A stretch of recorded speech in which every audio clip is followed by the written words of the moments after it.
其實事件發生到呢家都有年幾啦，咁我就因為我個作風一向咧都唔係好講嘢嘅，但係點解呢件事件令到我完全沉默咧？係因為今次呢件事件咧，因為其實以前一路細個即係由細到大，每個後生仔都有做錯事嘅時候，但係好多時做錯事你未必識得去認錯，或者未必揾到一個最好嘅方法去承認自己嘅錯誤。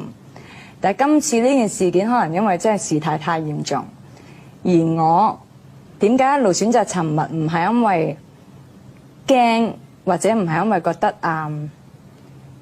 羞恥，或者唔係因為覺得唔識面對群眾，係因為我喺今次裏面真係學識咗一樣嘢，就係原來一個人要完全面對自己嘅錯誤，要承擔自己嘅錯誤嘅時候咧，即係今次我啦，我反而係學識咗，我咩都唔想講。可以點講就係可以話我自己做咗一個法官，同期間我自己做咗一個犯罪嘅人，我判咗自己去坐監。That's why 我冇向任何公眾交代任何樣，即係每一樣嘢我都冇出嚟講過點樣冇。我唔係怕事，我係因為我要面對我嘅即係我面對我嘅錯誤。咁其實一路喺內心裏面已經係一個計時炸彈，好驚。嗰個驚咧係唔識得同人講嘅驚。咁跟住咁諗住，即係呢啲係私隱嘅嘢啦，即係唔會，即係我收到消息話個相第二日會全香港都會出嚟啦，好驚。嗰陣時好驚，嗰陣時我好記得 Lucas 7個月8個月到啦，好細個，我好驚，我就即刻入咗個仔房，諗住抱起個仔。即係未抱起仔之前，我已經基本上去到一個驚嘅地步，係唔識形容嘅驚。一入到房抱住個仔，我腳咧係驚到咧軟啊，有少少爭啲個膝頭屈低，即係失平衡咯。但我抱住個7個月嘅小朋友，嗰一刻，我同自己講。我望住個仔，我同自己講：如果我係一個大人，我都冇勇氣去，即係去企起身啊！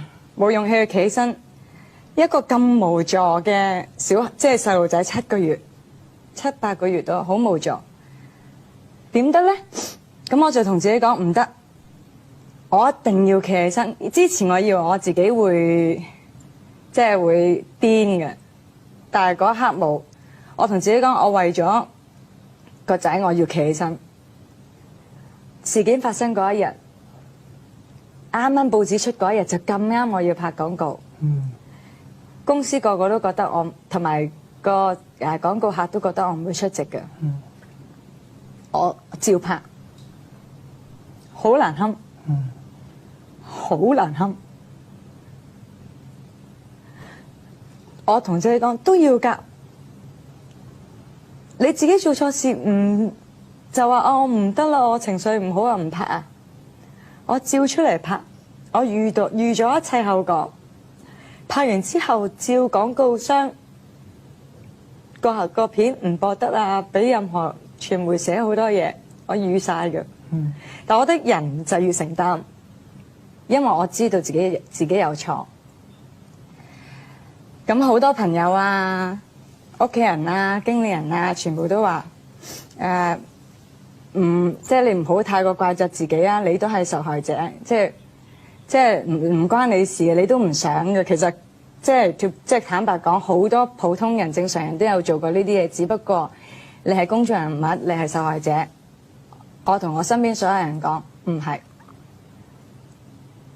我唔係一個受害者，係可能好多人做過呢啲事，係可能係唔係我控制範圍之內，但係我會覺得唔可以去否認嘅呢樣嘢，因為我係一個公眾人物，我係一個偶像，我自己做過嘅嘢會影響下一代嘅人咯。所以我同身邊啲人講，我話你哋唔好同我講我係一個受害者，我唔係受害者，我亦都冇埋怨過任何人咯。即係譬如即係可能身邊有啲人會講陳冠希點樣，我一句都冇講過，即係佢嘅不是，我亦都冇同傳媒講過，因為我覺得唔可以，即係今次我唔可以再去將自己嘅錯誤推卸喺人哋嘅身上咯。咁所以我就呢一年嚟沉默不語，我並唔係驚，即係我其實大家都知道我嘅性格係即係有少少天不怕地不怕，但我就係選擇去同自己講，我要判自己一個懲罰，我要面對自己所有嘅責任。我唔同傳媒交代，我唔講任何嘢，係因為我唔想得到任何嘅同情。但係我照發生事件之後，我照係咁出街，其實心裏面好難受嘅。即係做一個女人係好難受嘅。但我同自己講，我為咗個仔，我要話俾個仔，第時話俾個仔聽，媽咪係做錯事，係唔啱，但係可能因為我好好彩有個好好嘅爹哋媽咪嘅教育，永遠佢哋教我哋一句：錯就要認，打就要企定。今次我選擇呢一樣嘢，就係我錯我就要認，打我就要企定，所以我就唔出嚟講嘢。但我照出街，我照同個仔出街成，因為我會覺得媽咪做咗嘅事唔可以去擺落一個細路仔身上，呢個係完全係兩回事。同埋我要出去承擔所有外界嘅眼光，即係你當我懲罰自己又好，點樣都好啦。即係我要照出去，我唔會匿埋，我唔會選擇匿埋逃避，我會選擇照出去。可能有啲人會覺得詩詩你好慘啊，我哋支持你嘅。可能有啲人會覺得，你睇下你做呢啲咁嘅嘢，你而家你即係唔同人有唔同嘅諗法啦。但係我照要去承受，因為我覺得如果要徹底承認自己嘅錯誤咧，係要徹底要承受一切嘅。因為我真係覺得唔想自己嘅嘢令到啲長輩啊、老人家擔心。我老爺事件個相片第一日出街，你知男人唔係講得好多嘢嘛？即刻上嚟我屋企，乜都唔講，扮睇 Lucas。我已經知咩事啦。我知佢想俾個 message 我就係得㗎啦，有啲咩事一家人一齊撐。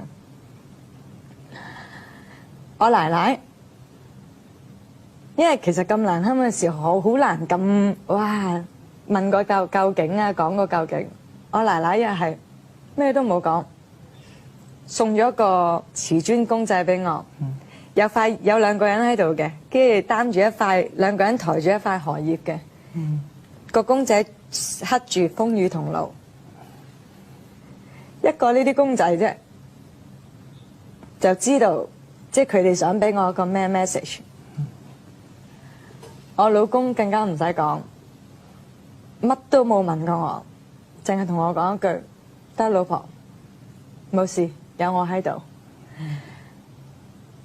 我爹哋媽咪即係又係唔使講，一定好支持我呢件事件。我係冇為自己喊過啊！我好慘啊，女人咁樣啊，俾人睇，我冇喊過。我喊過兩三次，我喊過阿媽，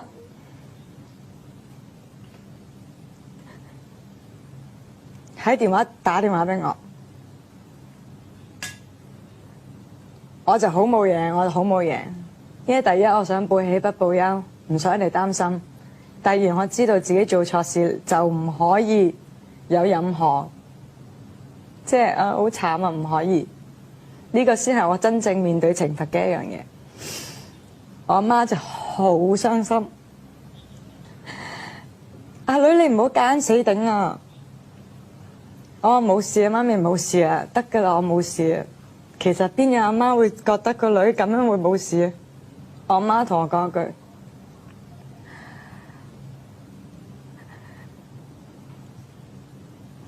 如果媽咪可以幫你頂到，媽咪寧願幫你頂啊！我都忍住，忍得好辛苦。都咧冇事啦，唔同你講啦。哎呀 ，Lucas 喊啊，收線。我喊過一次，我喊。點解呢個女可以衰到咁樣，令到個媽咪講翻咁嘅説話？跟住我就同自己更加講，我要更加去勇敢咁面對自己嘅錯誤。